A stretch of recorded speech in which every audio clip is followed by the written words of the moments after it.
friends, and welcome to the stream. Hope everyone is doing as well as can be. Give me a moment. I need to clickety-click. Clickety-clack.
Good morning, Shadow. Lady Blackwind. Hope you're doing well.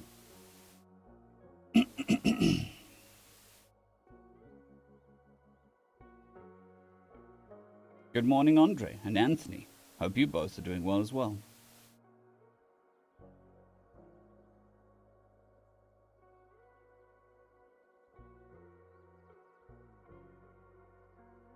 Doogie. Yes. We do this every time. Okay.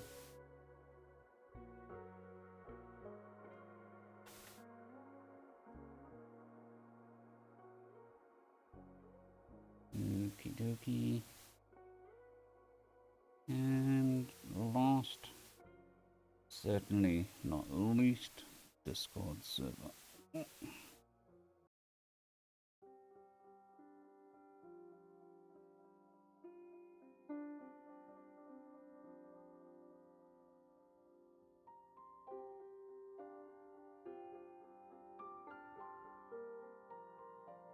Alright, I think that is everything. I think the music's a bit loud, however.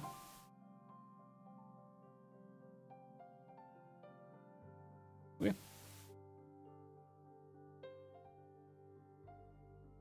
Right.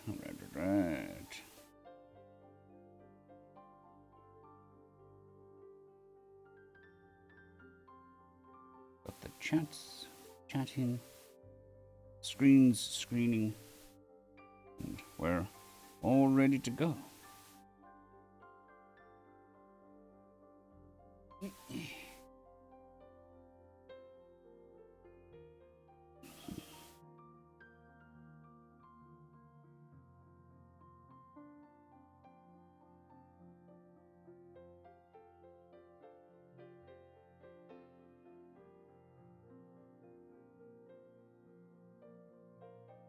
Thank you kindly, Anthony. Thank you kindly. All the shares help.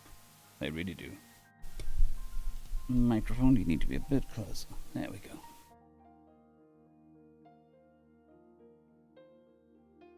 All right. Yes. Need to change the titles. Yes?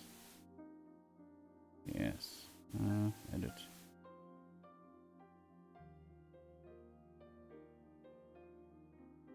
Thank you for reminding me, Shadow. Thank you for reminding me. It is working, narrating, and chatting. Exclamation point. Category, entertainment. Save. Then working, narrating, and chatting, exclamation point. Let's what's it? Let's talk. Talk.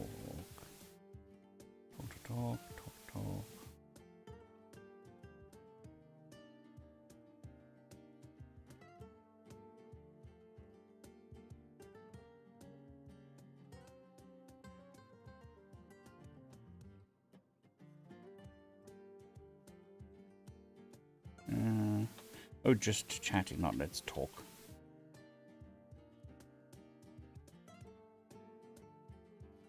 Alrighty. The names should be updated, and the categories updated.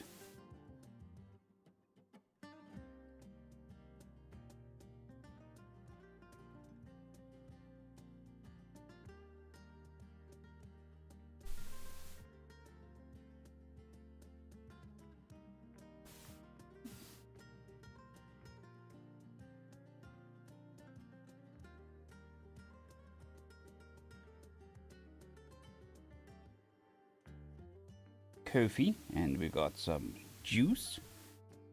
Raring to go. Wow. As raring to go as one can be.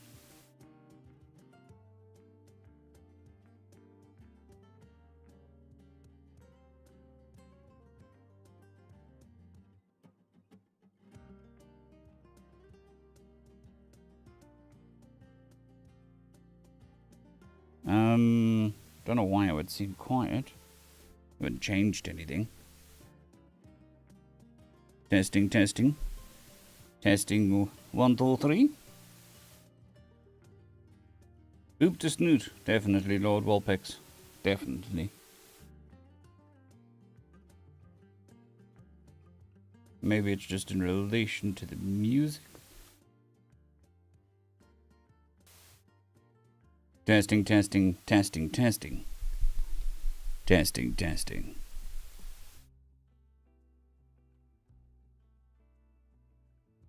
Does that sound a bit better? Move that down a little bit.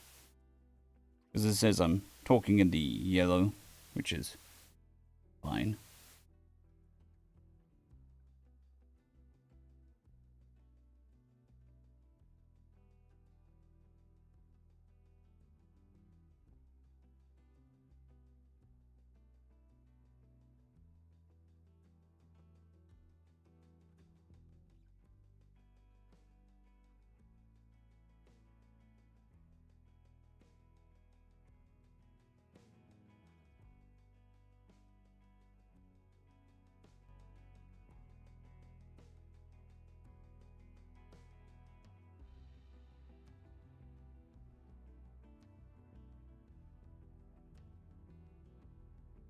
Alright, I think we'll move on to the first story.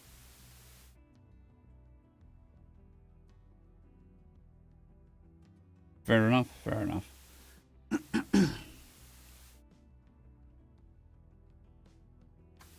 Probably not going to be super energetic today. Again, didn't sleep too well last night. But better than the night before.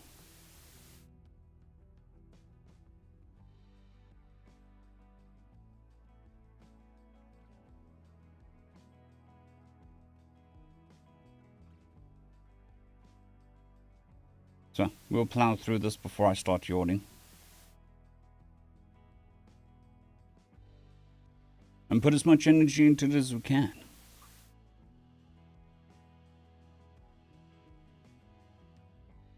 Greetings, ladies and gents, and welcome to this latest narration. Nope.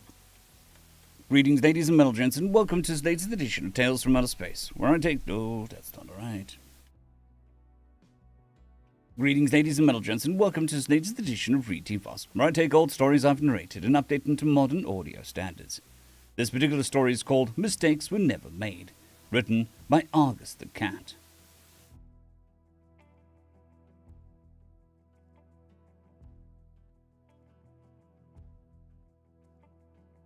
Chai, Captain Polgara Zinn, stalked down the cold metal corridor in the inner depths of his ship. Janga ships were designed, like every species ships, in a way that made sense to their builders. And so, while his ship had the bridge midway down the spine for a commanding view of the battle, and the shield generators situated near the exterior, and the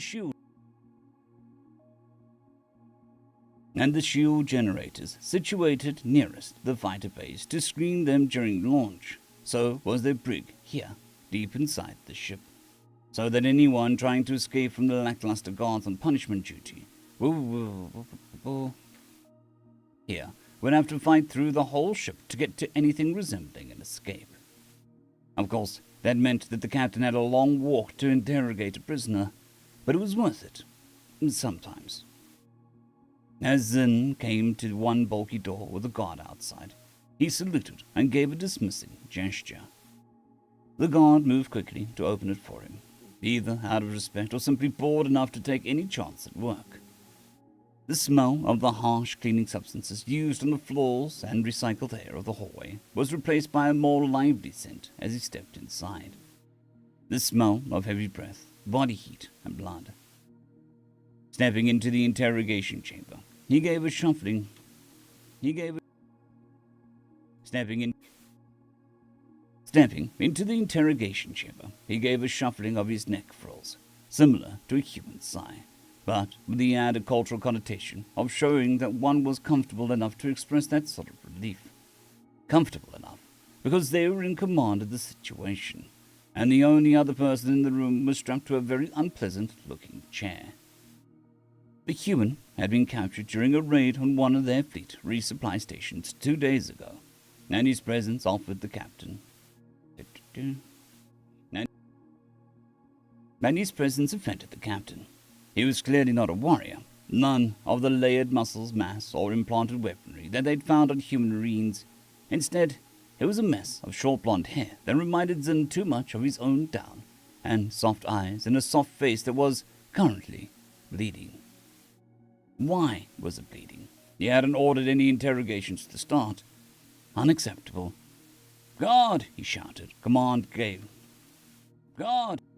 Guard!" The shouted command gave no room for interpretation, and the unfortunate enlisted sailor scurried into the room behind him. "Yes, Captain," the underling asked, saluting, a look of minor fear in his eyes. "Did you damage the prisoner before I got you?" The question was direct. He learned in his years as captain that being direct was the best way to get a straight answer. Crewmen. Best way to get straight answers. Crewmen could find so many ways to avoid giving a response that might offend a superior. The guard broke eye contact. Guilt painted on his face. "Sir, he was, insulting. I overreacted and—" The explanation began, but it was too late. Zin had a duty as captain after all. The plasma blade took the guard's arm off at the second elbow. Nothing overly serious. And to his credit, he didn't even scream as the limb hit the floor, merely grinding his teeth together. A small bit of fluid leaked from the side of his mouth. Retracting the blade, Zin gave a short nod as the punishment for failure was completed effectively. "Get out! Take that with you!" He gestured to the chunk of flesh. If the crewman got the "Good morning, MN. Hope you're doing well." He gestured to the chunk of flesh. If the crewman got to the medbay in time, they might yet survive to be discharged at the next stop. As the hatch closed behind the retreating back of the guard, Zin turned around to see the human with his mouth hanging open. "Holy shit!" it blurted out. "I apologize, human, for the failure of my guard. You were not to be damaged before interrogation. He may be a Jenga captain on top of the line battleship, and they may be at war with humanity, but there is no reason not to be polite." "Good morning, Lazy. Hope you're doing well." This human, though, seemed far less inclined towards protocol. "Feck that! You don't need to interrogate me at all. I'll tell you whatever you want, just don't chop my fecking arms off." Odd. This is not normally how interrogations with human military personnel went, and Zin said as much. "Why are you so eager to betray your people?" The human kept taking glances at the small box at Zin's belt from which the plasma blade could be produced as he answered. "Man, I'm not trained to resist torture. You'll get it out of us anyway, so engineers are just trained to tell you what you want and try to negotiate release. Can I be released?" No. The question was different, but his answer was not. Worth a try," the human sighed. So what do you want to do? So what do you want to know so you don't cut me up?" This was going much smoother than expected. With a bit of luck, he'd have something positive to report to his superiors without having to embellish anything. Well, start off with, tell me your name and function. I'm Second Engineer Class Michael Barkley. I work primarily on post-repair inspections. I'm kind of my crew's intern, almost. I spend a lot of time doing paperwork, writing reports on problems with warship construction, that sort of thing. Good morning, Kandari. I hope you're doing well. That's not good, Lazy. I hope the flight is, well, at least not dog shit. Thing.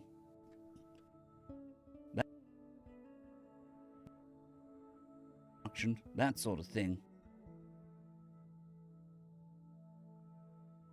So, would you be able to tell me about the human forces during the Second Battle of Valhalla? Information on the new weapons deployed there would be quite valuable. The human, Barkley, gave a confused look. I mean, if I remember the reports correctly, I was mostly just...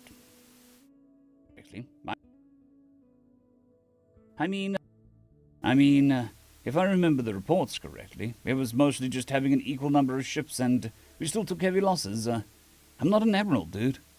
He checked. Awesome. Glad to hear it, Kandaria.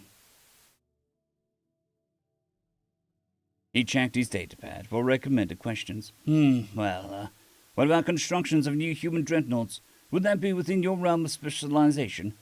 Oh yeah, kind of. We've been having trouble with fighter manufacturing since there's usability problems with the amp crystals that we've been using. It's setting us back while new carrier launches. It's setting us back a while on the new carrier launches. Actual usable data. This would explain why their fleets had been seeing fewer carriers. What else could he get from this strangely helpful human? The repair procedures of your destroyer vessels. Are you retrofitting them as they are fixed for battle damage? Oh man! Despite the human's restraints, he still seemed to sigh with his whole body. You would not believe how much of a clusterfuck it is to patch up a destroyer. Zinn unfurled a single shoulder tendril in interest, and either Barkley knew enough about Jampar physiology to know that it meant to go on, or else he was just too caught up and did so anyway. The management is a nightmare. There's usually 3 people in charge of different parts of the project, and they never coordinate properly. It takes forever to get decent orders, so we usually just end up having to set up our own comms with other teams and working that way. It's a giant pain in the ass to actually fix anything.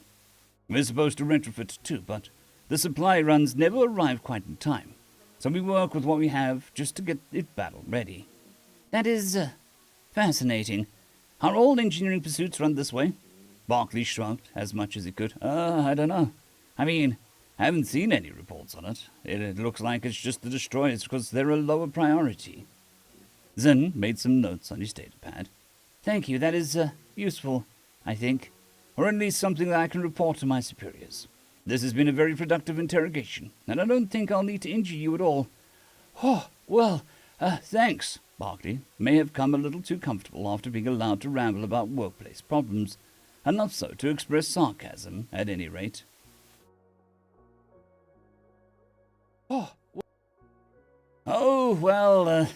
Thanks. Barkley may have been a little too comfortable after being allowed to ramble about workplace problems, enough so to express sarcasm at any point. The captain turned to leave, then thought for a minute, and turned back. Disabling the recording feature on his datapad, he set it aside from the small table and leaned forward. I have one final question, just from me. Now it was the engineer's turn to raise an eyebrow. Yeah? How? How are you winning the war? The question was treason. If anyone heard him ask it, he'd be executed for sure. But he had to know. What? Are you nuts? I thought you guys were winning. No sarcasm this time, just pure surprise. The response shocked the captain as much as the question had his prisoner. You steal victory at every opportunity. You cut down strategic targets wherever they are presented. Your people are ruining mine, and this war is tilting the balance. And I want to know, for a species that reports nothing but failure, how Are you winning? His voice had risen to a shout, and he was glad now that he'd his voice went into a shout.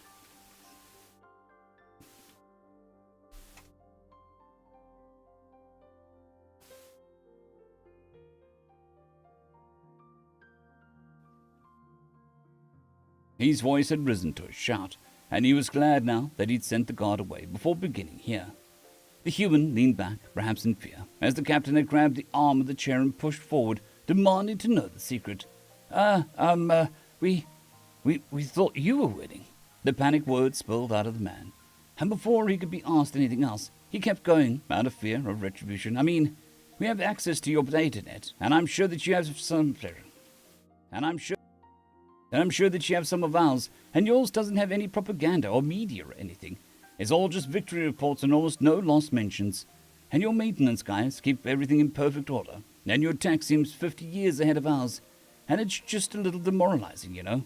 We're just barely hanging on, and you're crushing us. The captain leaned back, looking down on the somewhat pathetic engineer. He began to understand what had happened. What, he asked, is your job? Your specific day-to-day job? Well, like I said, I mostly write reports and spot failure on battleship systems. Failure. Reports on failure? The human kept trying to cower away from the captain's form, even though the restraints would never allow it. Yeah? So? And you're alive? Can I please stay that way? Captain Zinn gave a shuffling as he stepped back. Do you know, he said in an almost conversational tone, speaking to himself as much as Barclay, that I am missing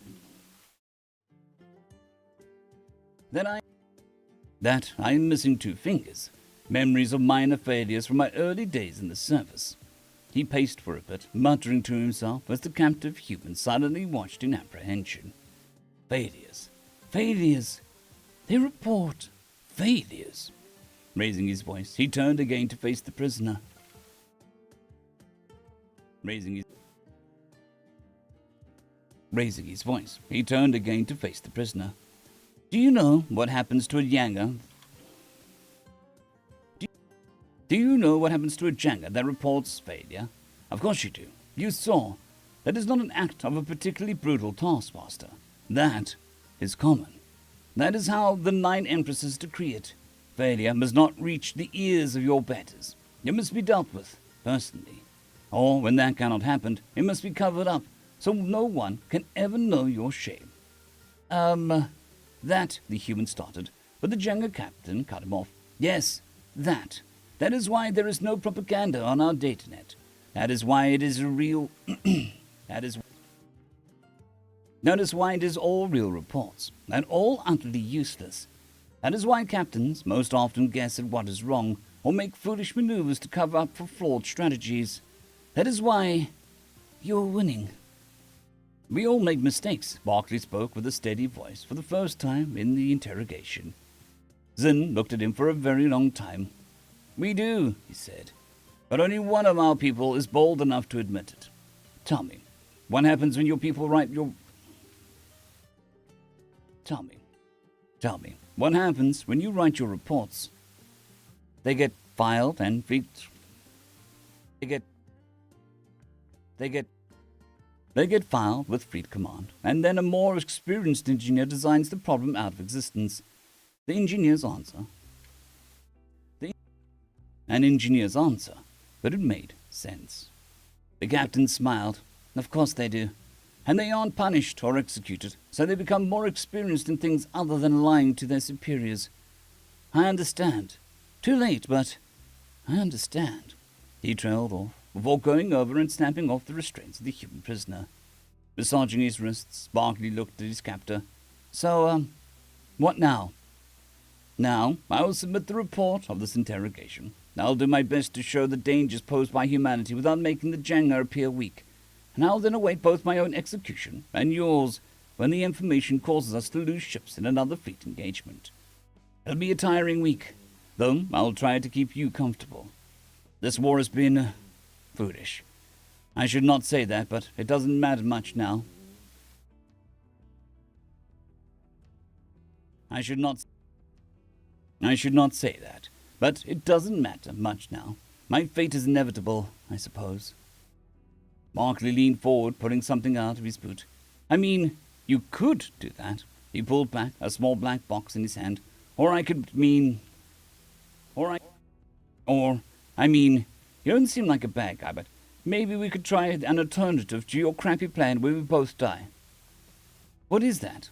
Pocket knife. You really need to talk to your guards about proper search procedures. Someone should write a report. Yes, well, we've talked about this. Right. Well, I was hoping to escape the ship and maybe get back to human space. Want to come along? If you're dead anyway. Zinn looked over at the human, the man's eyes now scanning the room in a much more precise way than before, with a much more direct look on his face. The look of someone who was used to solving problems and recovering from minor setbacks, like being taken captive on an enemy warship. I don't suppose your military has a place for a now-confirmed failure that's committed treason against the rival government. Ah, already going for an officer position, huh?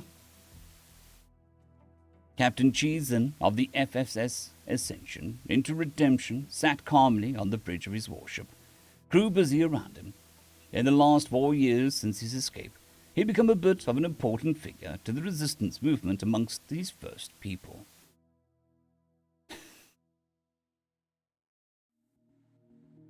The dog is seriously snoring. I promise it's the dog, not me. Amongst these first people. As the first actual defector to then join the Federation Space Service, he was a symbol that any Jagger, even one who had fought against humanity, could find a place amongst them if he so chose. And he had used his position to recruit quite a few of his old people into the new Federation that the humans were forming. He was a bit iffy on the idea of a multi-species government and society, but that was sort of the reason he stuck around. He could tell people that, and then, instead of removing limbs or tendrils, they would talk with him until someone's opinion changed, the coffee ran out, or the war called them back to duty. It was a novel experience for someone who grew up in the Imperium, and he was quite enjoying it so far.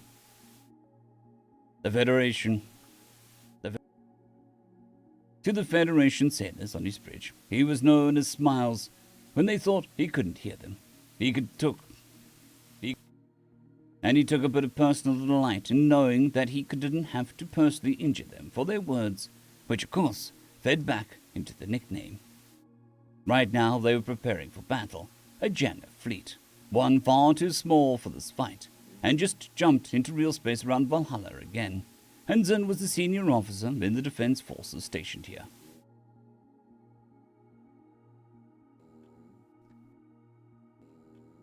There you go. Greetings. Let's enhance that. What do you think, dog? Greetings, ladies and metal gents. No, yeah. There you go. There's the dog snore. Greetings, little lumberjack. Forces stationed here.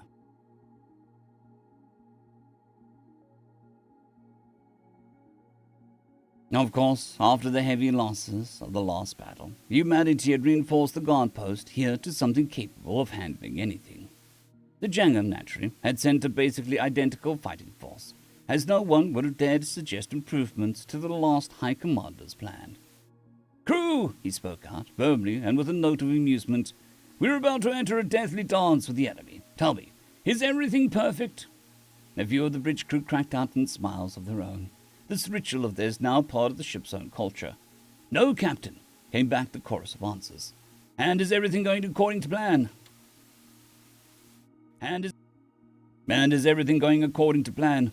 "Of course not, Captain." "Crew, tell me, how absolutely infallible am I? We don't trust you with anything more dangerous than string, Captain." The last line was different every time, and he'd noticed that they seemed to have a rotation of who got to deliver it. He was wondering if they drew straws to decide. Zinn smiled broadly as his enemy warships moved into engagement range. "Then everything is right with the world. Helm, Move us into position, and let us begin. End of story.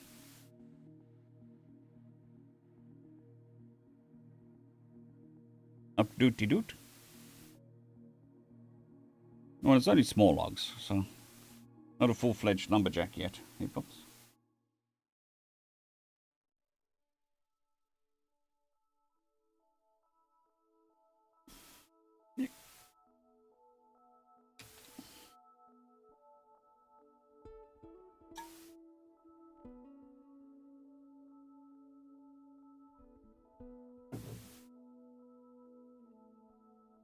Hydration.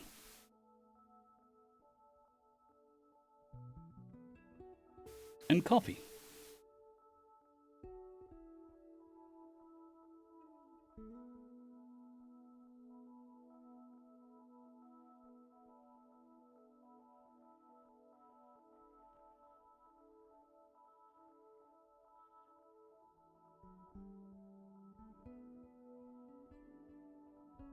Yeah, basically. The name, we normally call him Dog or Puppy, because we only have one, so it doesn't really matter what we call him. But the name on the vet booklet is Batman. He is the night. He is the darkness.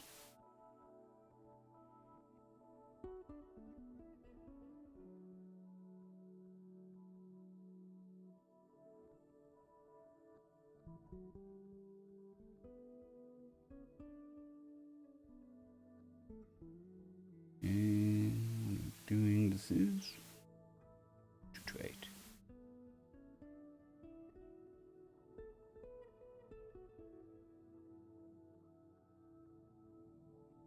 And that was called mistakes.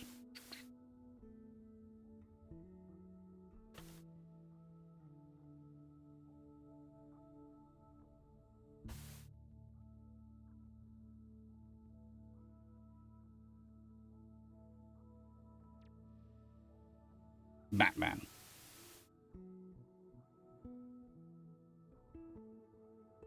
Because he's a pure white dog, so, obviously we called him Batman. It was really a toss-up between, like, Shadow, Void, or Batman. But Batman seemed to sink in. Fight on. 2 to 9.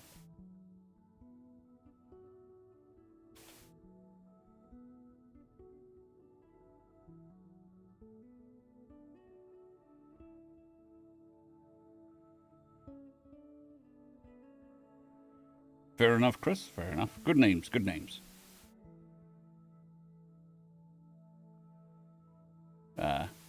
My cat's name, well, my wife's cat, the cat, or whatever, is called Belial from Diablo 3. Because when we got it, he had a bacterial problem, and his farts were something of a legend. So we called him Belial, the Lord of Flies.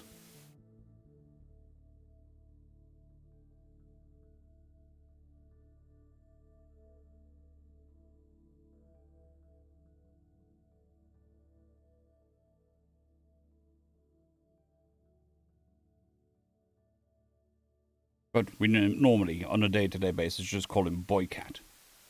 Because the other cat is a girl cat, which is deaf, so we don't call it anything. Because it doesn't really matter. You can call it whatever you want.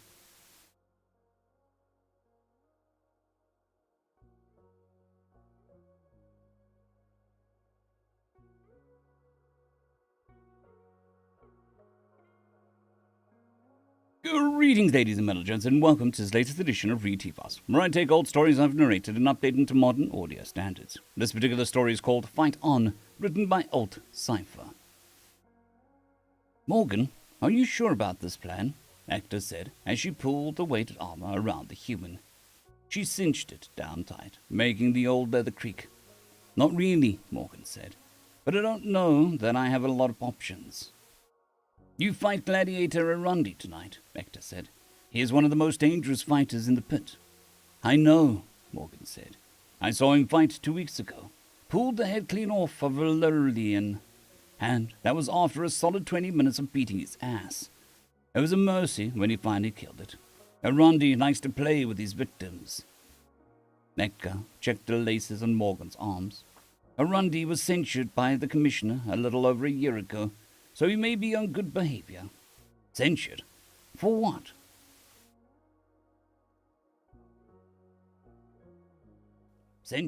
Fair enough. Censured? What for? I thought the pit had no holds barred. Fight to the death arena, Morgan said. That's how the old guys explained it to me when I was...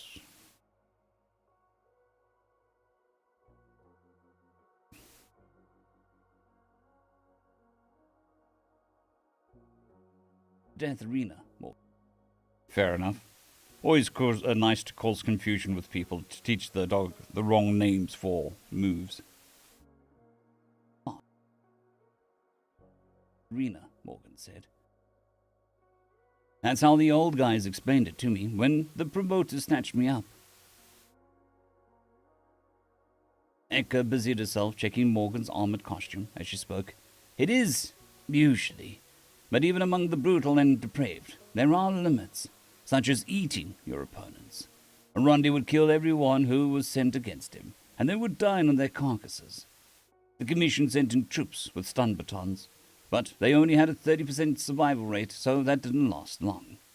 Eventually, the commission had to formally censure him, kept him locked kept him locked in solitary for 3 months on barely substance. Kept him locked up in solitary for 3 months on barely subsistence rations. He lost most of his muscle mass and developed an even worse temper. The day of his release, they threw him into 4 hours of back-to-back matches. He won, but only barely, and he didn't eat anyone. Well, that's horrific, Morgan said. Yes, he's pretty much has the strength back now. Yes, he pretty much has his strength back now, Becca said. She had double-checked all the bindings and straps. She had made sure vital organs were as well covered as possible. She brushed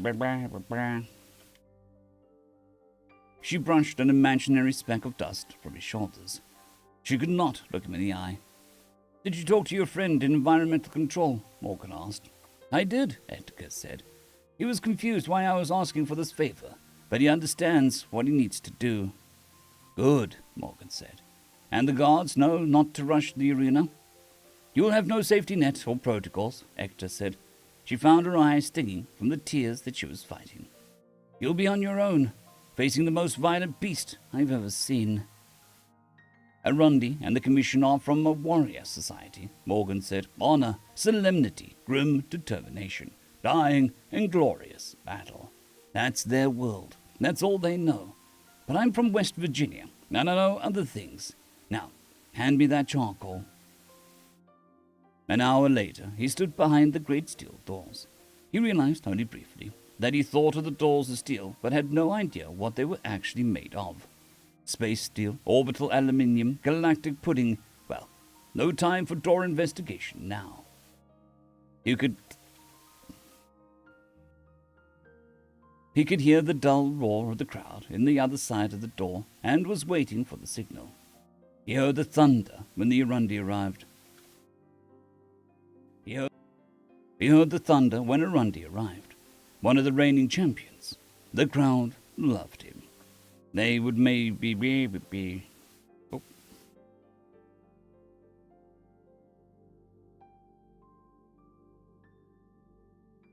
They would be hungry for Morgan's death. He had stood behind the doors 4 times previous, and had been the one to walk back through them each time. This time, he wondered if he could... He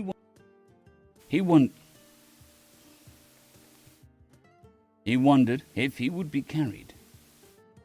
The darkness of the hall split open as the doors split apart. This was his cue.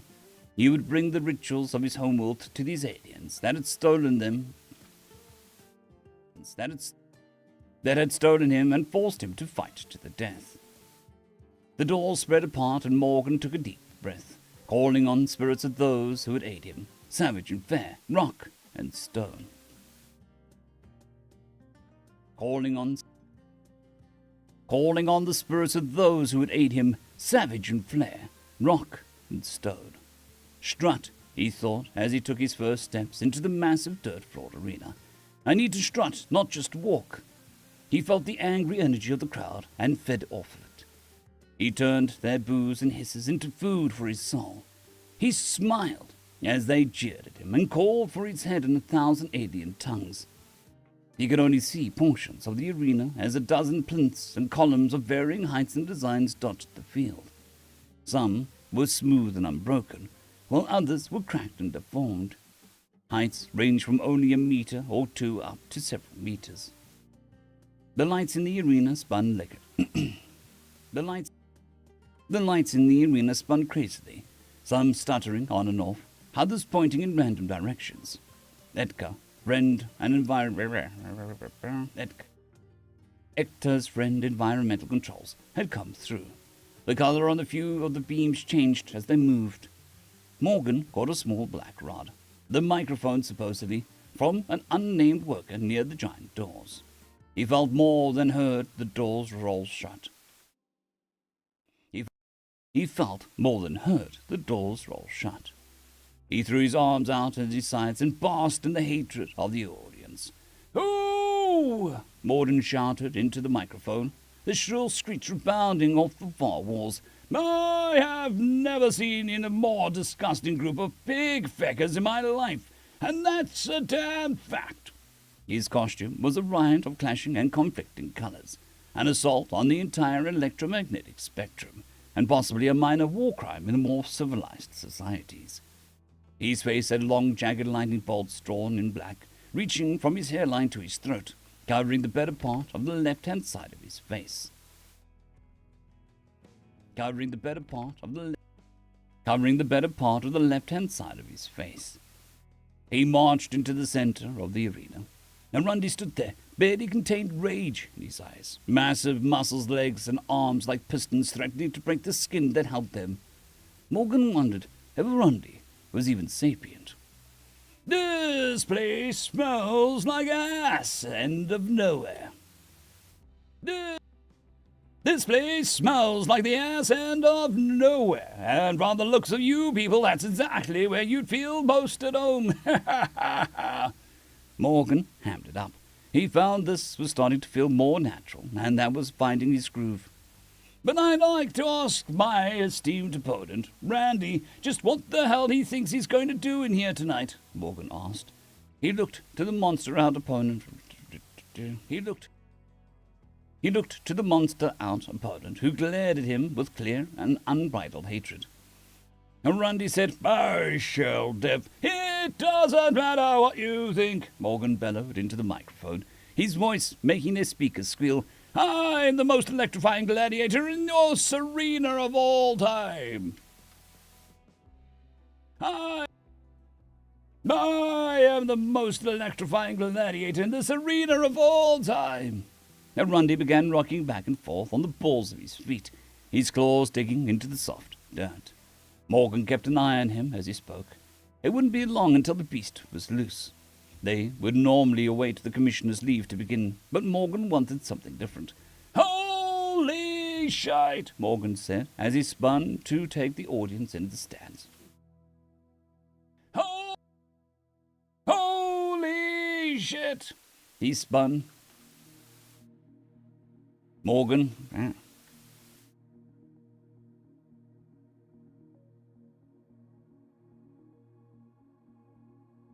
Morgan said as he spun to take in the audience at the stands. If this no account pouring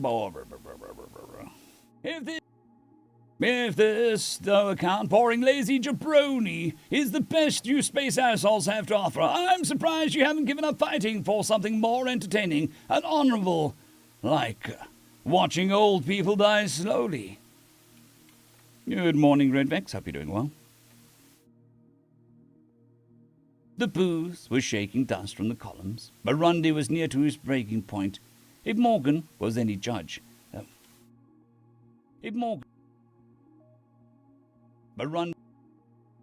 was near to his breaking point. If Morgan was any judge, one more should do it.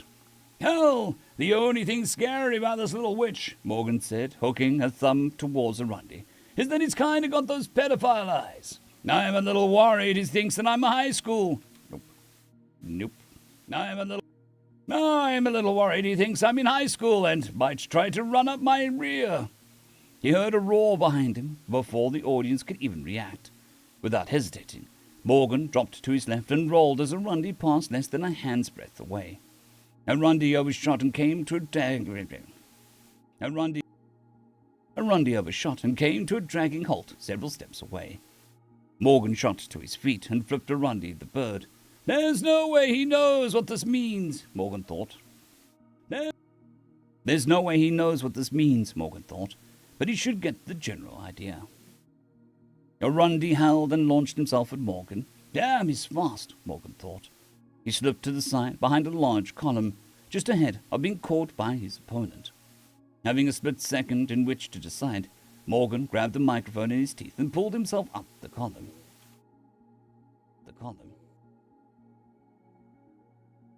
Morgan grabbed the microphone in his teeth and pulled himself up the column. He felt lucky that he'd picked one that had some kind of handholds. Arundi screamed as he rounded the corner, only to find Morgan missing. He sat back on his haunches and snarled at his prey as it climbed out of reach. Arundi jumped up and made a swipe at Morgan's trailing foot, catching nothing but air. Knowing the layout of the arena better than his own room, Arundi darted to the right and leapt atop the small plinth. Scrambling to keep his footing on the solid and unbroken surface, Arundi watched as Morgan crested the larger column. Morgan could see hate and shame growing on Arundi's face. Morgan realized at that moment that he could not stay up there forever. He would eventually need to come down and face the beast. Arundi looked to his left and right, seeing a column only slightly higher than his own.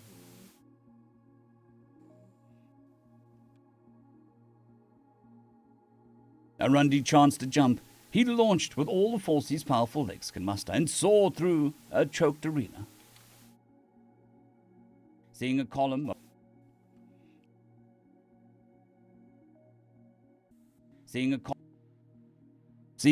only slightly higher than his own, Arundi chanced to jump and launched with all the force his powerful legs could muster and soared through the choked arena air for a long moment. Arundi's chest hit the top of the plinth. The jump had been too long. Morgan watched Arundi claw for purchase. He felt hope for a moment that his opponent would fall to the ground below. But his hopes disintegrated as the monster managed to work the bulk of its body over the edge and on top of the column. There was a period of sorting himself out by Arundi once he was safely atop the plinth. Morgan saw at the same time Arundi did. The first jump, the one Arundi had just negotiated, was the hardest. There was a path of no more than 3 more jumps that would bring Arundi to the top of Morgan's column. Morgan thought of climbing down, but then what? On the ground, Arundi was 10 times faster than Morgan would ever be. Morgan would tire first, most likely. Puppy, go sleep in your blanket. Oh, go sleep in your blanket. You're snoring too much.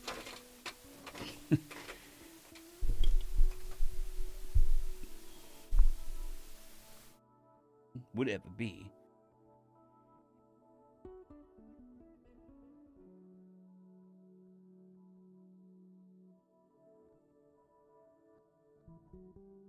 Morgan would tire first, most likely, and fall to Arundi's claws.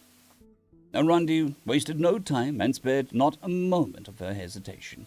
He jumped from column to column in no time at all. As he prepared for the final leap, Morgan could see the cold hunger overtake the burning hatred. This was worse. This was staring death itself in the face. Morgan noticed that Arundi's claws were determined. Morgan noticed that Arundi's claws were a detriment on the columns. They were too slick for solid. They were too slick and solid for the claws to dig in and get purchase. Morgan turned the tables. He charged at Arundi, still on the other column, and flew at him full force. Morgan hit Arundi broadside, and they spun for a moment, before the column beneath them disappeared, and Morgan felt his foot on nothing but air. Arundi had been too stunned to react. Shock of seeing his prey turn on him and charge had taken away his faculties. As he felt his feet swing free, his body reacted without thinking, twisting and turning in midair. Morgan felt bones and muscles and sinew beneath Arundi's skin as they fell, but he also felt a small squishy spot. He had imagined it was a solar plexus, but realized that he had no idea if that concept even applied to a beast such as Arundi. In the twisting and spinning through the air as they fell, Morgan found himself on top as the ground rushed up to meet them. He dug his elbow into the imagined solar plexus and forced all of his body weight onto it. Several hours later, Morgan awoke with Ector standing over him, mopping his brow with a cool, damp cloth. Many parts of his body screamed in agony as he dared not move. "What happened?" Morgan managed to get out. "You won," Ector said. "How?" "When you landed on Arundi, your elbow was forced into his organs," Ector said. "It ruptured several vital organs. Arundi bled to death on the arena floor, mostly internal bleeding. How do you feel?" "Just awful," Morgan said. "Everything hurts." "How did you come up with that strategy?" Ector asked. "Well," Morgan said, "in 1998 the Undertaker threw mankind off hell in a cell and plummeted 16 feet through the announcer's table." End of story.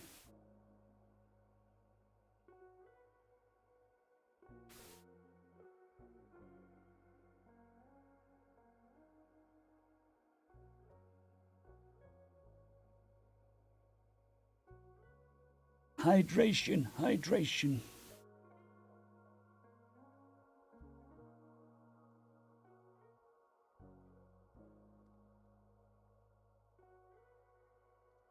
Oop, what did I do there? The wrong thing. That's what I did there.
All right, moving on to the next one. We're on a race before my voice gives out. For the day. Greetings, ladies and gentlemen, and welcome to this latest narration of the web series. Greetings,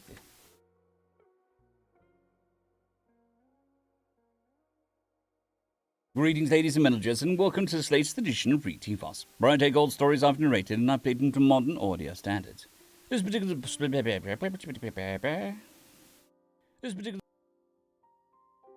story is called A Villain, a Thief, written by Q00U.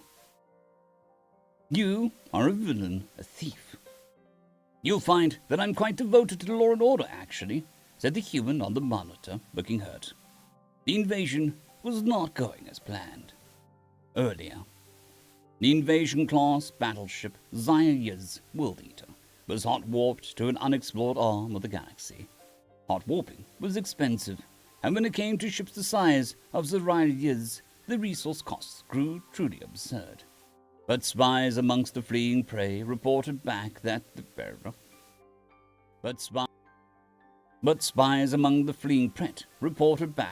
Pret had made contact with the planet of Sophons in this region. A treasure ready to be picked up. Unlike the Pret, these new people lacked faster than light travel, and so could not flee the expanding empire. Whichever faction staked claim...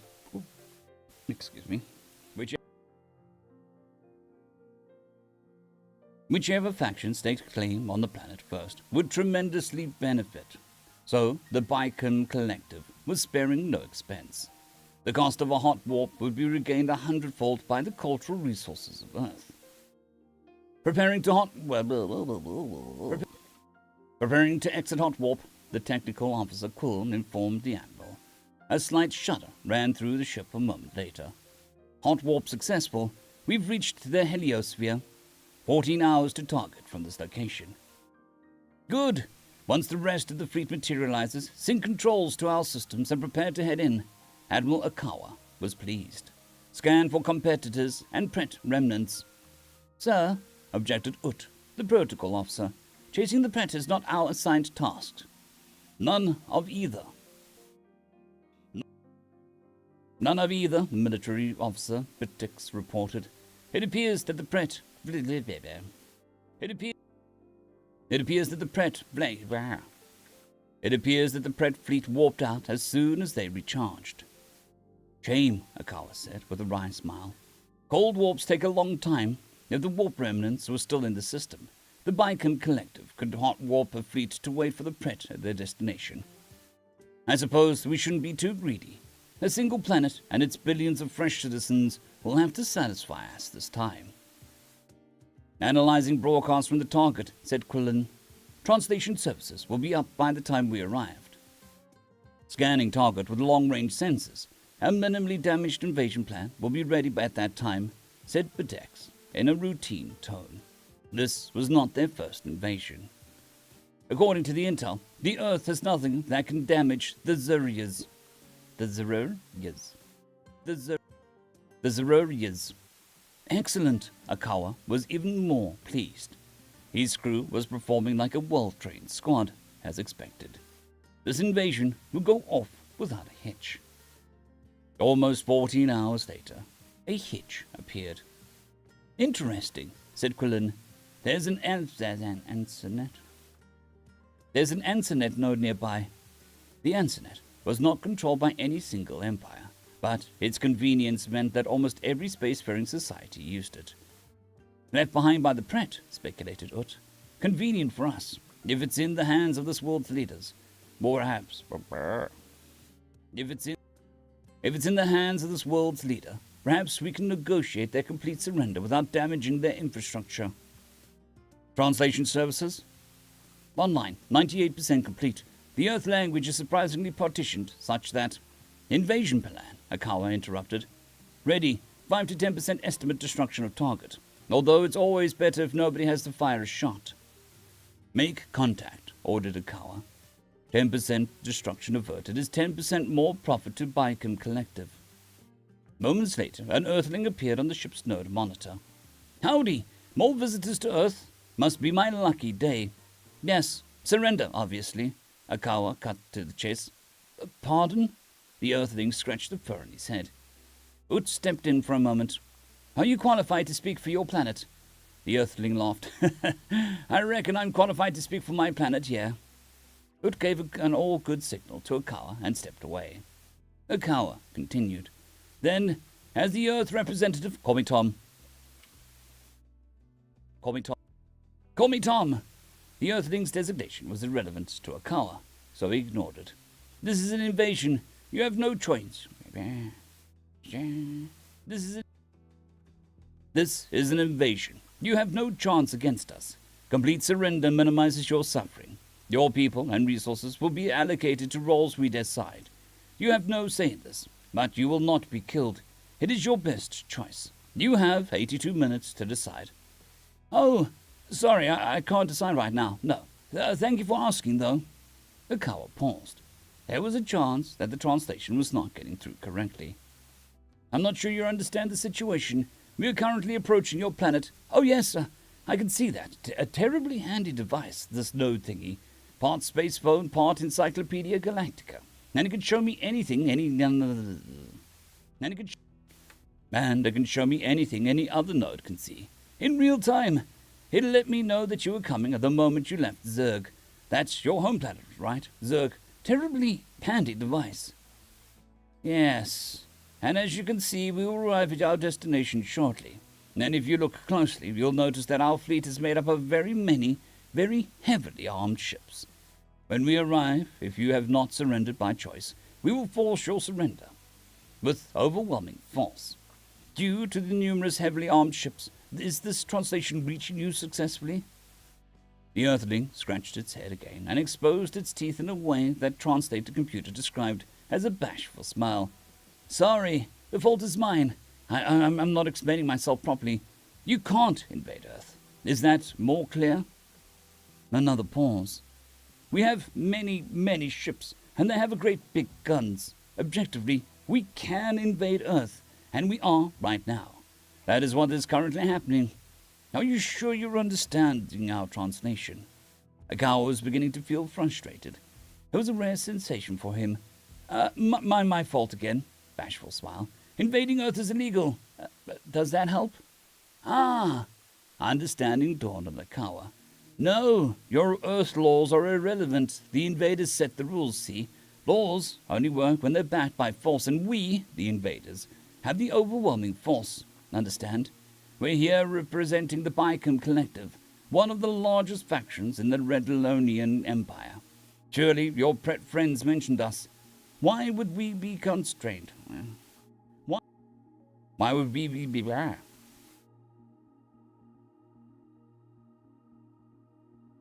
Why would we be constrained by your no? Why would we be constrained by your Earth legalities? That does not make sense. We have great big guns. Your guns are not as big. I don't think I can make it any simpler than that. A frown appeared on the Earthling's face. Again, I have failed. Invading Earth is illegal according to the Redlonian Empire's rules. You said that you're part of the Empire, right? My understanding is that you guys love to follow the rules. Akawa glanced at Ut and then back at the node screen. I believe you're mistaken. Invading unincorporated systems is not against any of our rules. Oh, well, there you go. That's your misunderstanding. This system is already part of the Redlonian Empire. The smile returned to its face. That, Akawa was growing more frustrated. Was this Earthling being intentionally foolish? That does not seem possible. We are the first ships from the Empire to reach the system. Therefore, you are not part of the Empire yet, but you will be soon. The Earthling looked at the node controls in front of it, concentration on its face. Here, this might help. Sorry again. This system is still new to me. Don't worry, though. I'm a fast learner.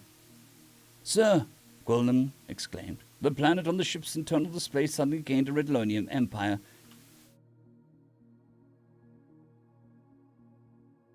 Sir, Gwilym, Sir, Gwilym exclaimed.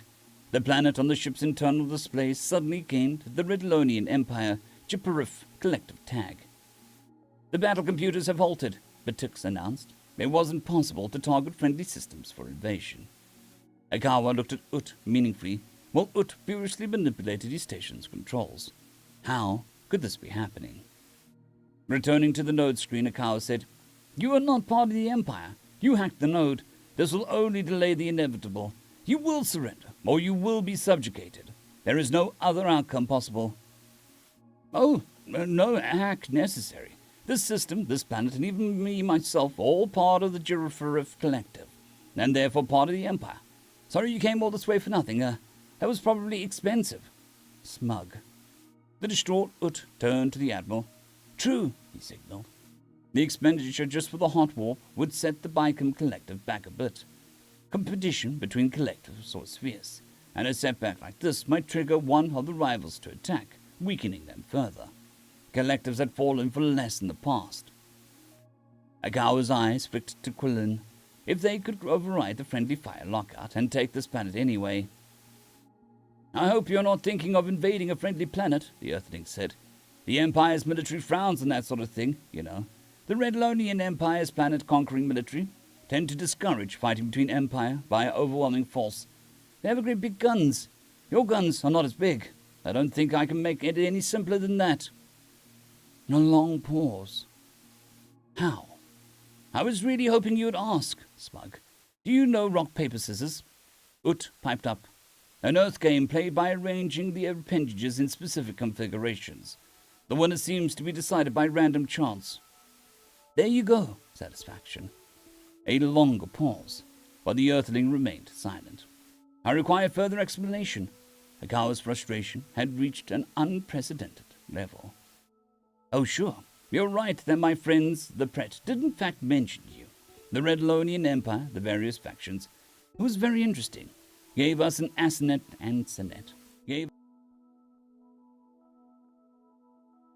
Gave us an Ansenet node and instructed us on how to use it. They were very sorry, you see, to discover intelligent life in a system that they were passing through. Inevitably, the Empire would follow and Earth would be lost. Sad, but inevitable.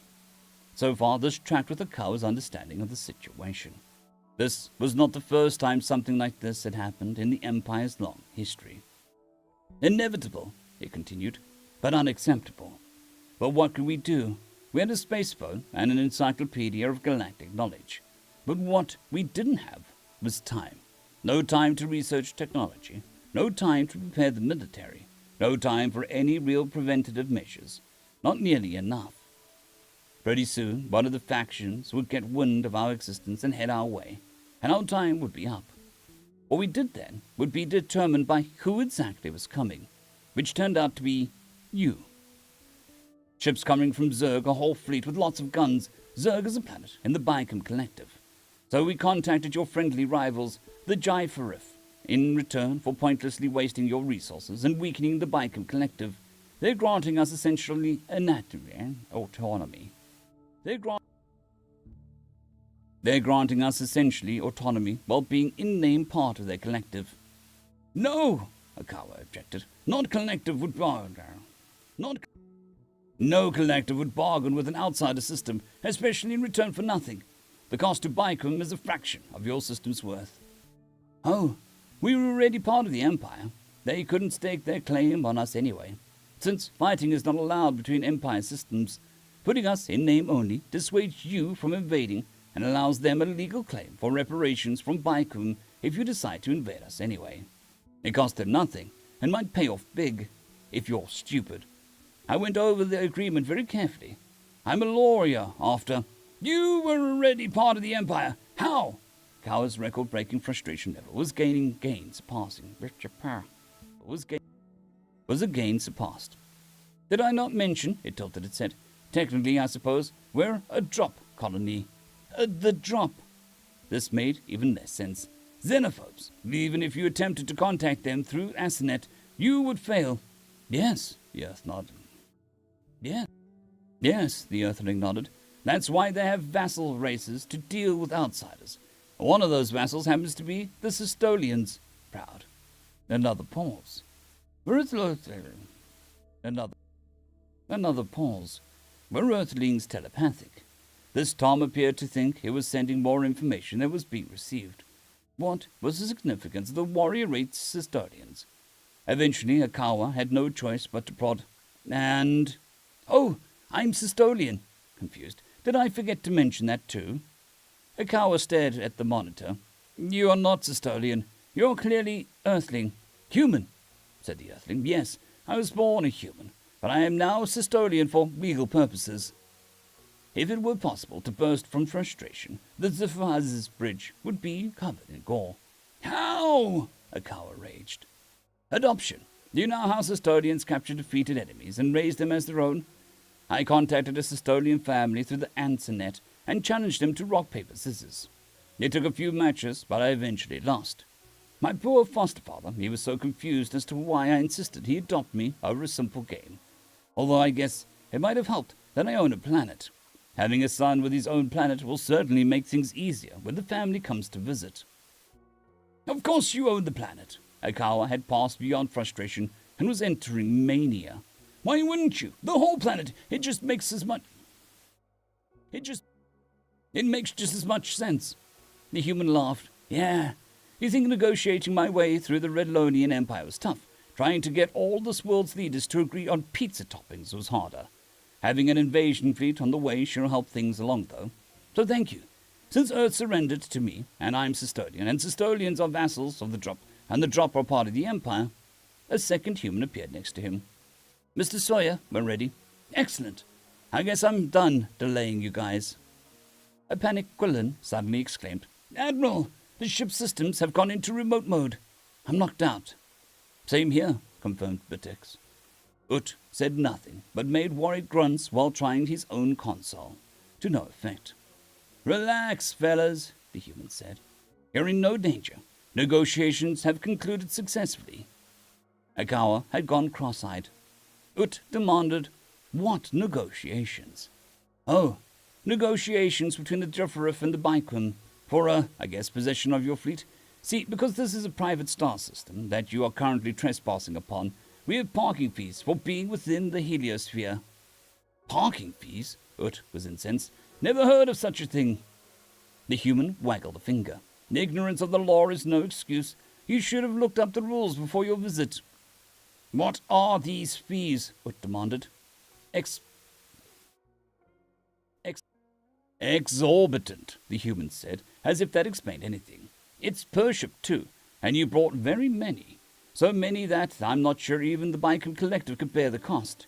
They're the ones truly responsible for paying, right? Didn't you say we're here representing the Baikwin Collective, one of the largest factions in the Redlonian Empire? Nobody on the board.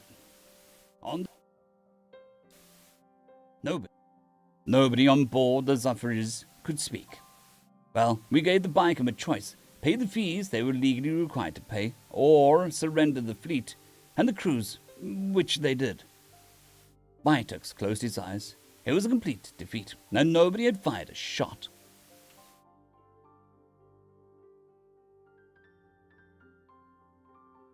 But like I said, continued the human, don't worry. Your people and resources will be allocated to the roles we decide.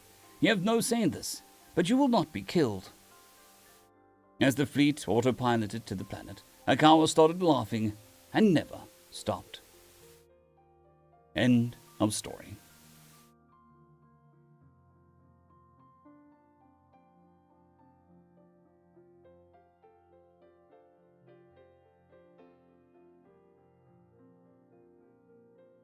Oops.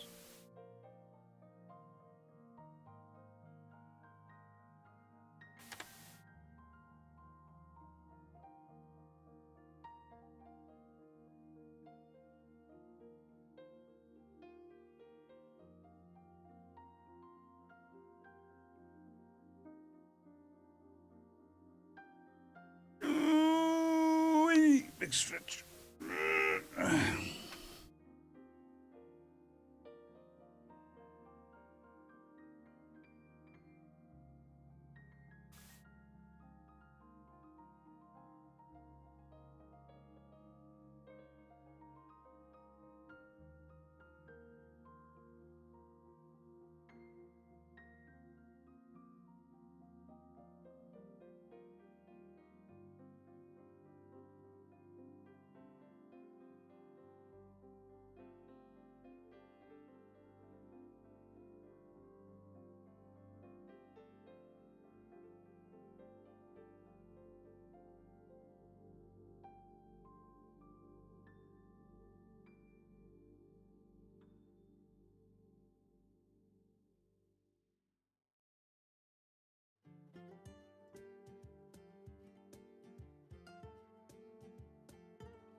Got an itch underneath my nail. It's driving me up the wall.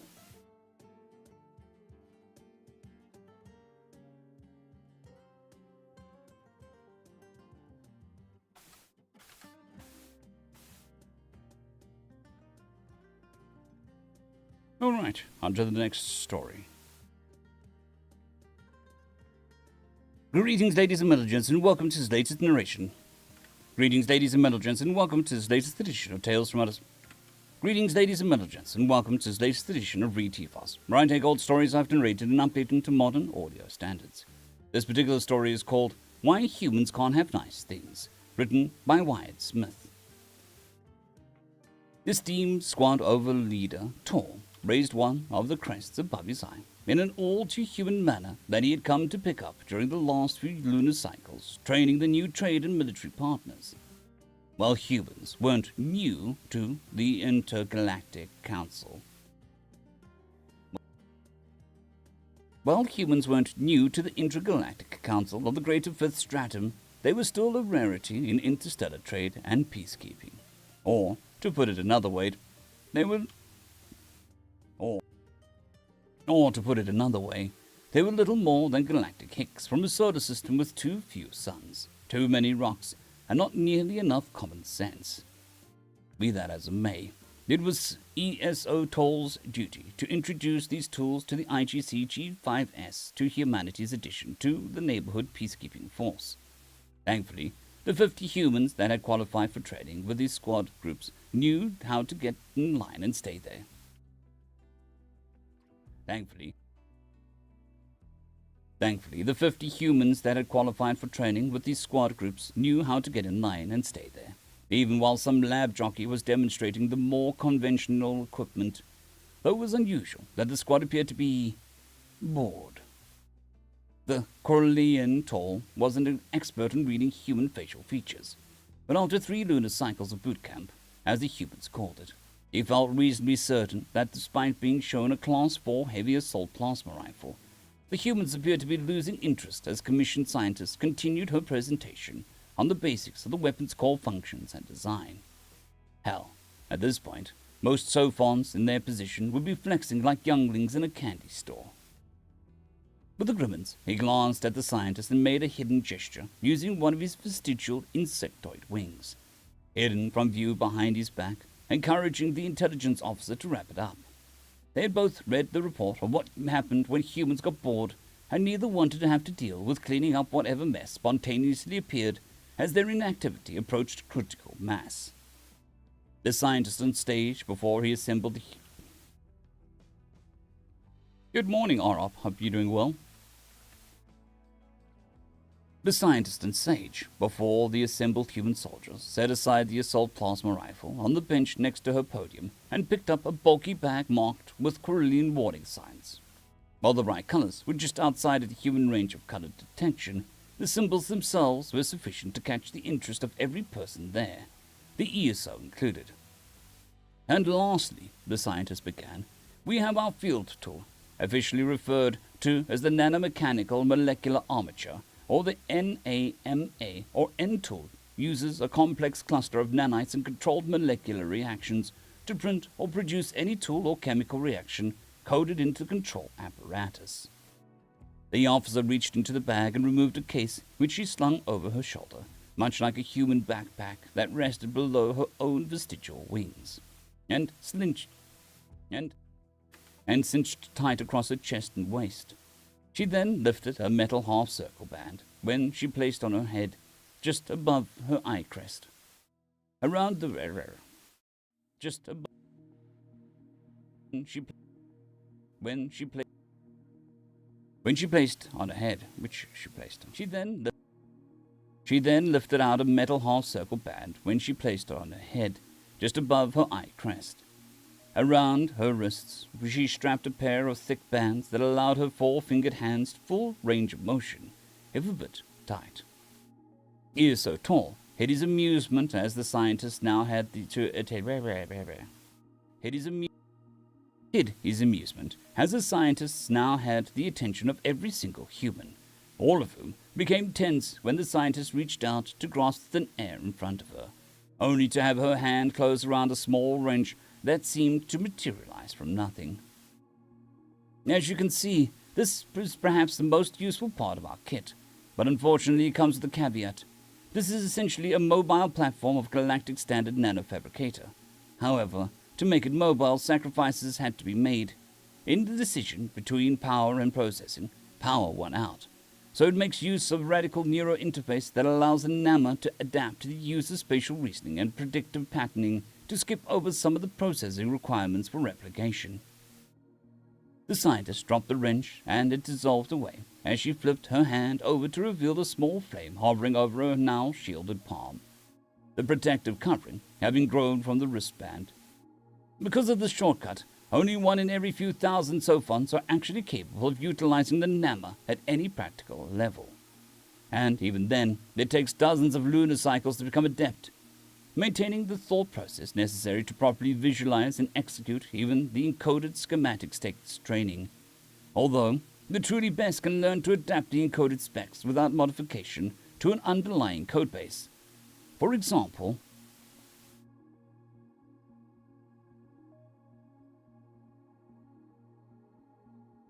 well, I'm glad you're enjoying it, Arop. She glanced her eye. She closed her eyes and took a look at it. She closed her eyes, and a look of strain slowly spread across her face. She closed her eyes, and a look of strain slowly appeared on her face, visible even to the humans before her She closed her eyes, and a look of strain slowly appeared on her face, visible even to the humans before her that had only just come to understand the basics of Corlean physiology. After a pregnant pause, the flame in her palm slowly shifted in color spectrum from orange to red, then pure blue, denoting how pure combustion occurring on a hand bear. Denoting the now pure combustion occurring on her outstretched hand. After opening her eyes to confirm the shift, she let the flame go out. Then her body reflexively sagged in relief, belying the mental toll initiating such reaction took. The humans didn't move from parade rest, but Toll could read them like an open book. Now they were excited. It was a shame, though, that with the numbers posted here, that each training facility they wouldn't likely find an individual capable of utilizing the end tool to any appreciable level. But that would be for a later day. For now, they needed to get up to speed in the practical. Half a lunar cycle later, ESO Toll sat at his desk tapping away at the digital screen in front of him, completing the last of the personal profiles in his human squad. All told, everything went surprisingly normal. Despite some of the human horror stories that they were shared over the Gullnet, everything was routine. True, their range scores were statistically better than his nominal trainees.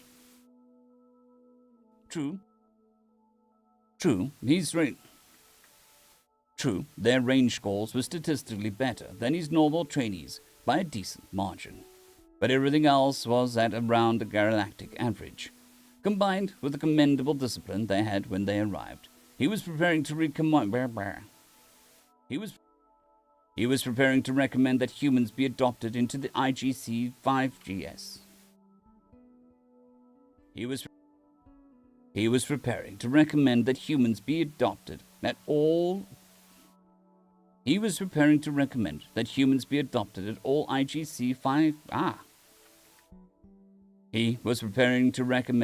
humans be adopted at all IGC G5S.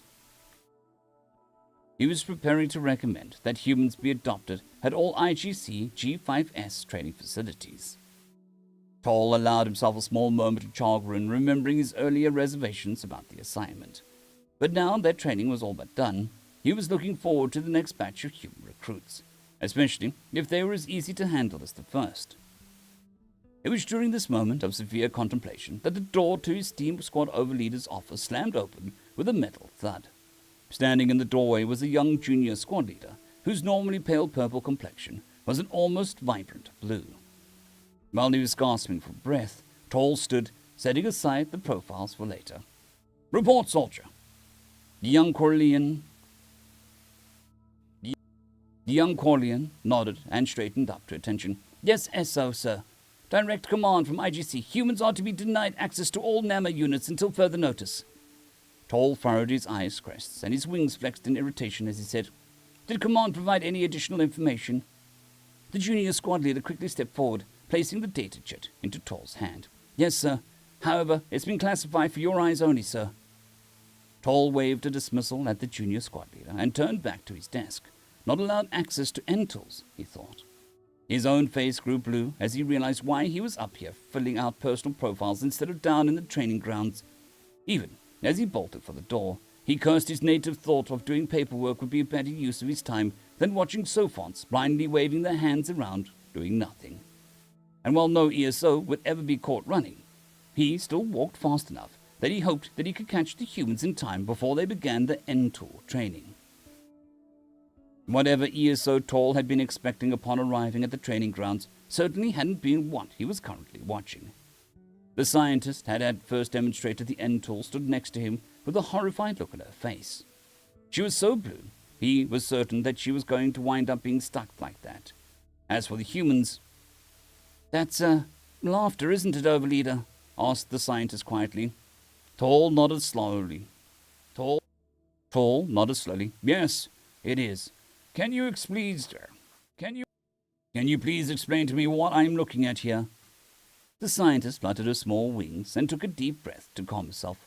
"Well, we did the usual practice with the simulators, letting the humans establish an understanding of how the number should react if they're a positive match for the interface.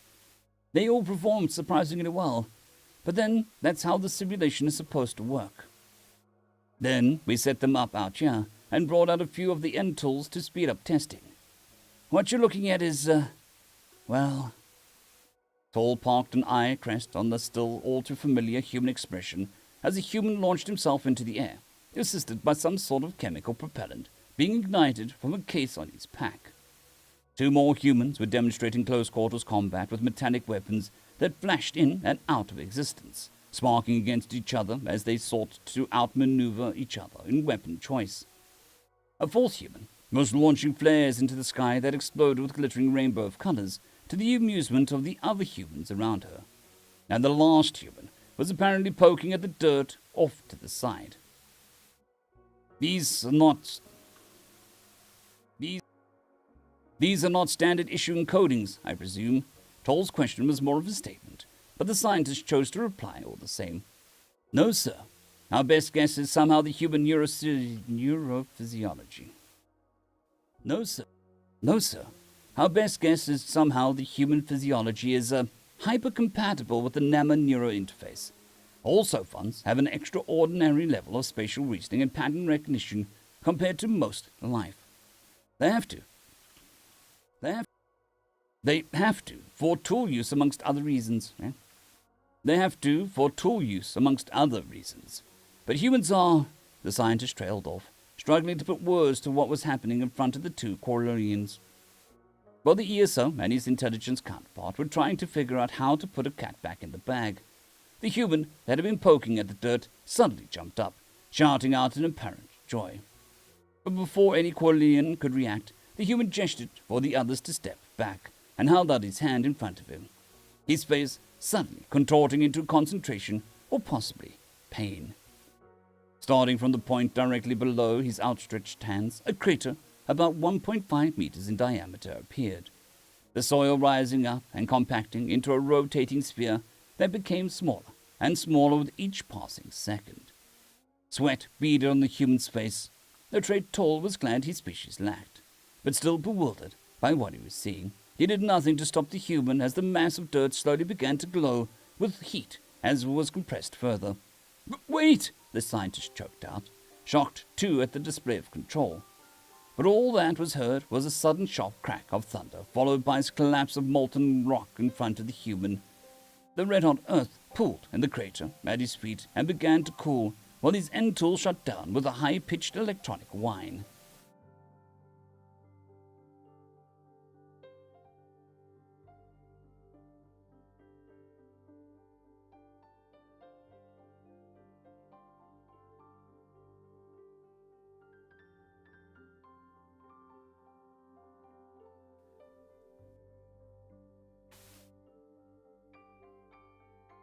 The humans cheered for the now exhausted human who slumped to the ground, looking like he'd just managed to outrun a Koran hunting beast. ESO Tall, however, only turned to look at the scientist next to him, his own skin as blue as hers. At least now he knew why IGC made the command it had. The datachit, now forgotten, lying on his desk.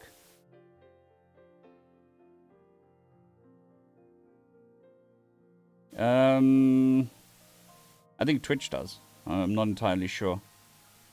YouTube takes 30%. I'm not sure what Twitch takes.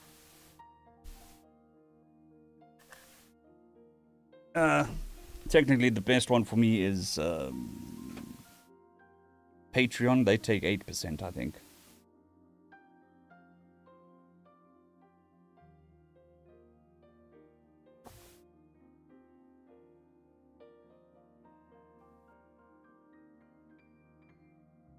Desk.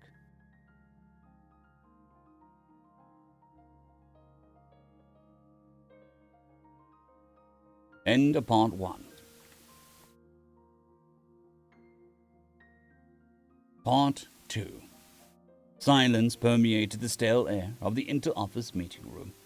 The room was bare except for the communications pedestal at the center. A single double-door entrance on one wall and a ring of 24 leaning stands around the outer edge of the room.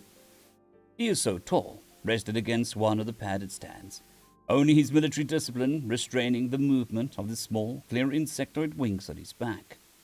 To his right stood esteemed squad intelligence leader Dayal, who lacked his ingrained fortitude as she was rocking forward and backwards at her stand. The two of them weren't alone.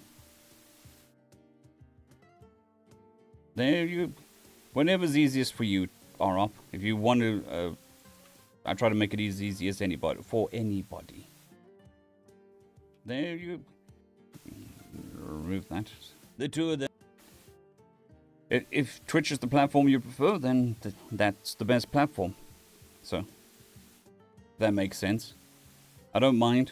Whichever one's best for you. I'm not going to make it any more complicated than it needs to be.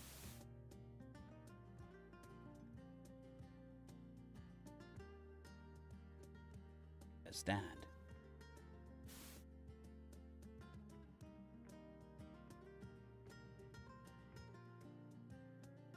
The two of them weren't alone in the meeting room. The other stands had holographic projections of the other IGC-5...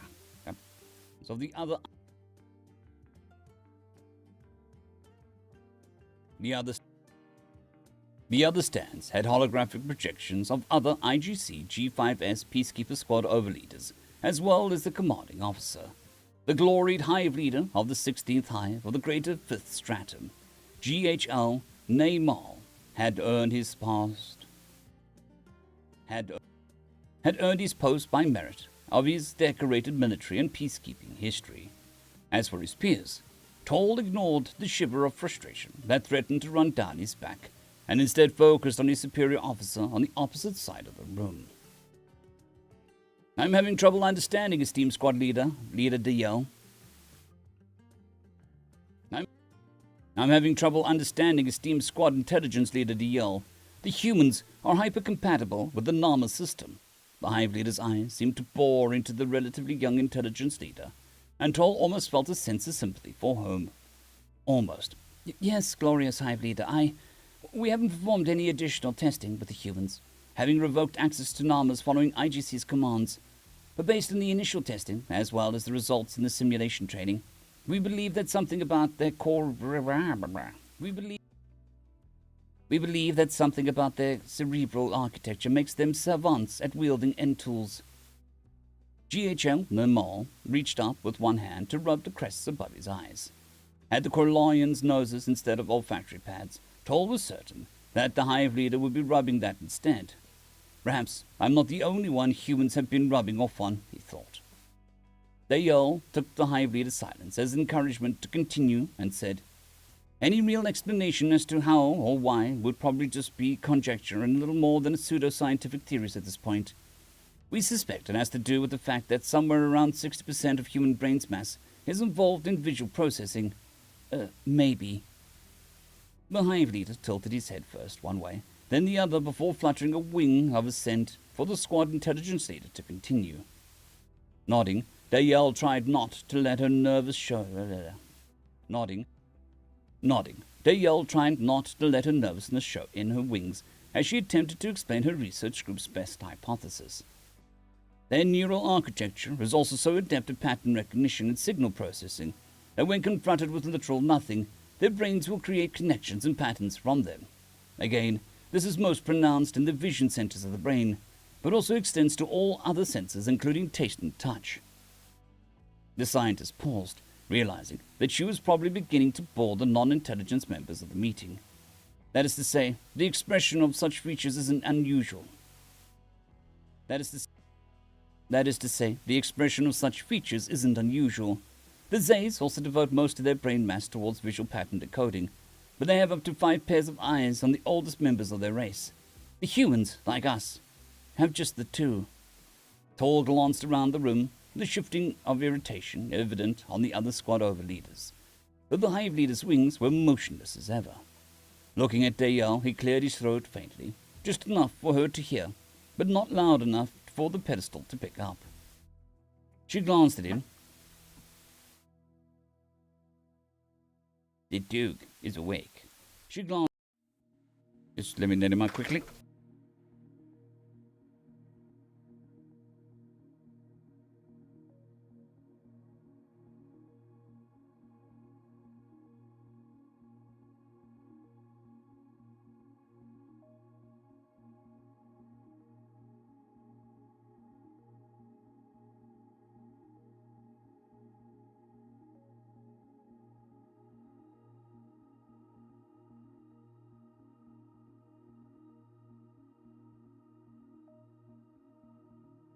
Alrighty, back.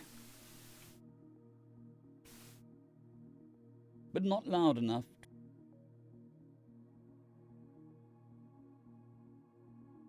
But not loud enough for the pedestal to pick up. She glanced at him, her faceted eyes taking in his silent motion for her to get to the point, causing her to jump and begin speaking faster. Right, so the human brain is already poised to accept any and all sensory input and pattern it into appropriate signals, thoughts and ideas, so much so that all the Nama has to do is to parallel that illusionary input and construct around what the human's mind is telling the human... I'll say that quickly. The info dump. Right, so the human brain is already poised to accept any and all sensory input and pattern it into appropriate signals, thoughts and pattern it into appropriate signals, thoughts and ideas. So much so, all the Nama has to do is parallel that illusory. So much so, all the Nama has to do is parallel that illusory, yeah. Too tired. And pattern it into appropriate signals, thoughts and ideas. So much so, all the Nama has to do is parallel that illusory input and construct around what the human's mind is telling the humans what's supposed to be right there in front of them. Normally, the Entor projects an encoded model into the wielder's sensory areas of the brain, then lets the Sopon's mind fill in the rest of the model with the necessary information to produce it using the Nama's hardware. The humans don't need this step. Despite attempts at the contrary, Tall and Dayal could easily hear the muttering of the squad overleaders around them, holding quick conferences with unseen members of their leadership teams. The hive leader, for his part, remained silent as he slowly digested the intelligence officer's report.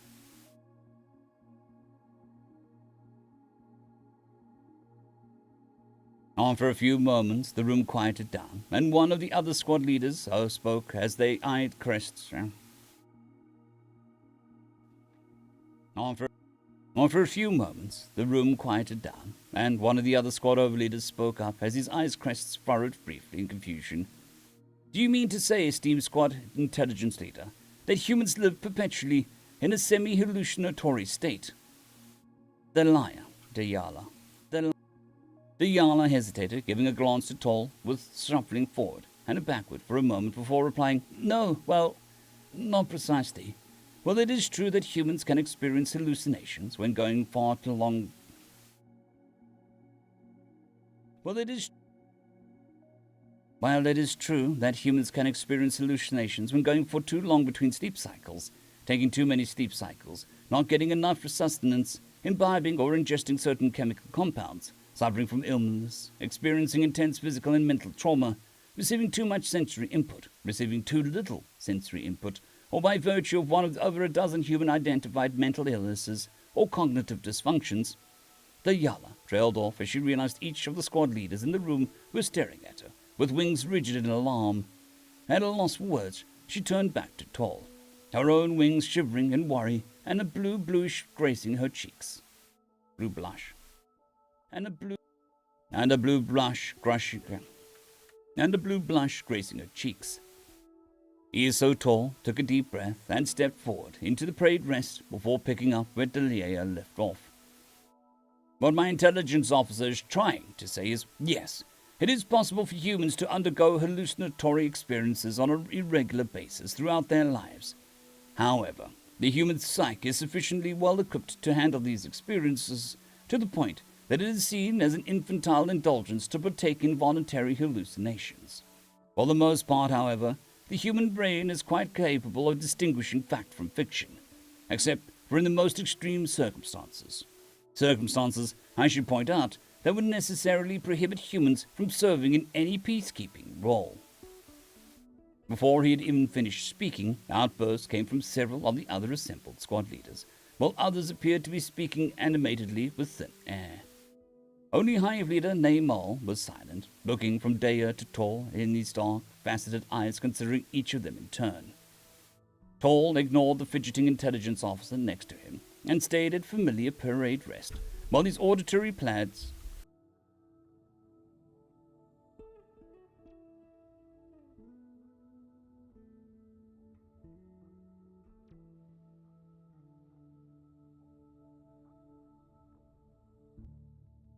rest. That was the caffeine fairy dropping off some caffeine. And stayed at familiar parade rest, while these auditory pads picked up bits and pieces of the conversations around him. Biology, insane. Imperative that we deny them access to our IGC technology immediately. Temporary trade embargo until we can sort this out. How could they ever tell a friend from foe? The arguments around the room were immediately silenced by a wave of gloried Hive Leader's hand, whether by muting every other projected overleader, or by virtue of his action alone. Esteemed Squad Overleader Tall, despite the fragile nature of the human psyche and what you witnessed firsthand during the Nama training exercise, you still recommend immediate adoption of human forces within our peacekeeping ranks in our role as the humans in our role as the humans IGC ambassador race. Why? I did, gloried one. Tall paused, making sure every single Corlean in the room was looking at him before he continued.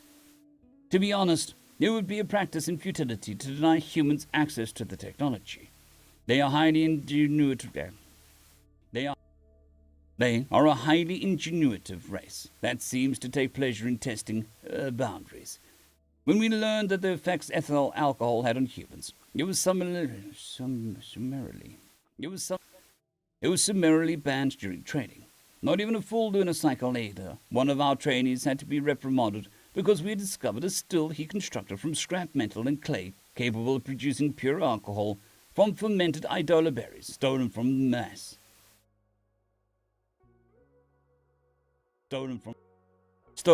mass.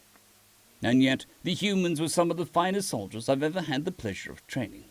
Their discipline is exemplary and is matched only by their willingness to improve themselves and those around them. There is a reason, gloried Hive Leader, that we were selected as their ambassador race beyond just the physical and climatological similarities. GHL Nermal leaned back against his stand and mulled over Tall's words in silence, while the rest of the squad overleaders waited his response. Diana, in her nervousness, had slumped back against the stand she stood at, briefly letting her eyes flick back and forth between the two peacekeepers, unable to keep her wings still amidst the tension in the room. Finally, Neymal said with a small quirk in his eye crests, "Very well, honored squad leader.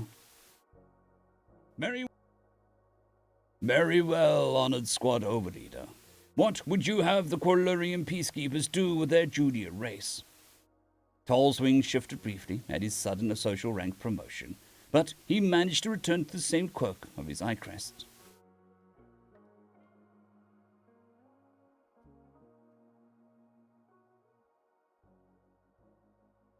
I believe that we should put the human's penchant for creative problem-solving and antipathy towards boredom use.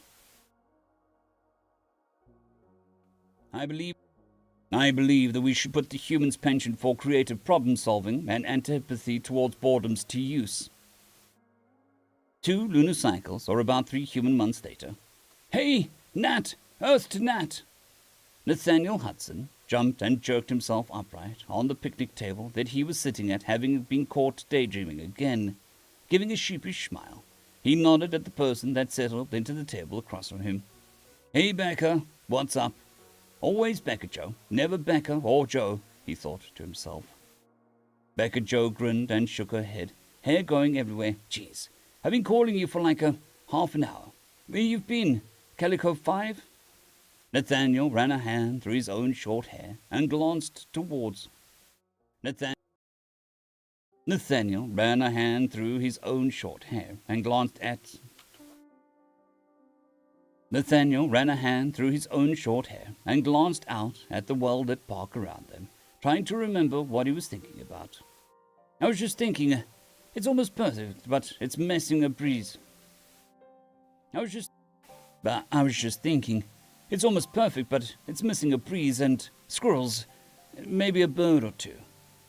His friend's smile seemed to falter slightly, but then grew back as she placed her tablet onto the table between them. Don't let the suits hear you say that, otherwise they'll make you sit through the Eco Realm's trademarked authentic terrain. Don't let the suits hear you say that. Otherwise, they'll make you sit through the Eco Realm's trade-marketed, authentic Terran recreations presentation, as if you were a freshman all over again.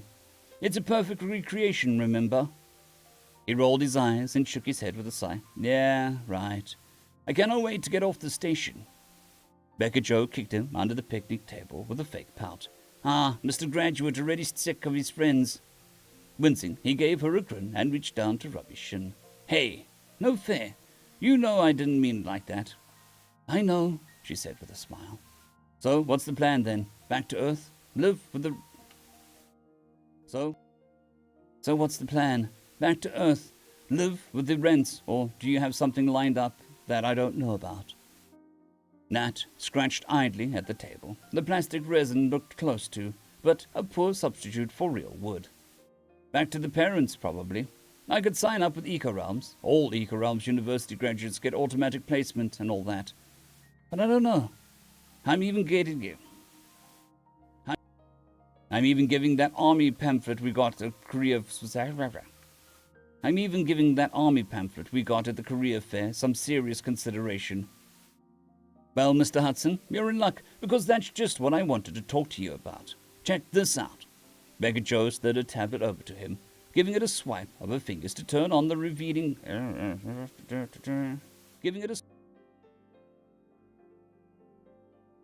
it a swipe of her fingers to turn it on, revealing a Gullnet site that could modestly be described as garish.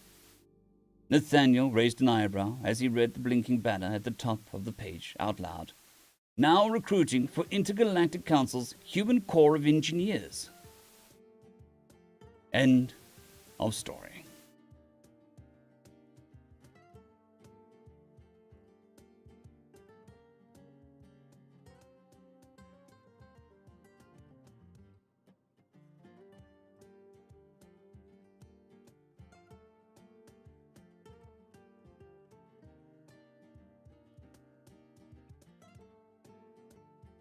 Okay, I think my voice is a bit bashed for the day.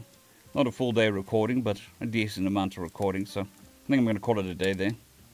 Rest up the voice, hopefully get some good sleep tonight, and we can come back tomorrow and recoup.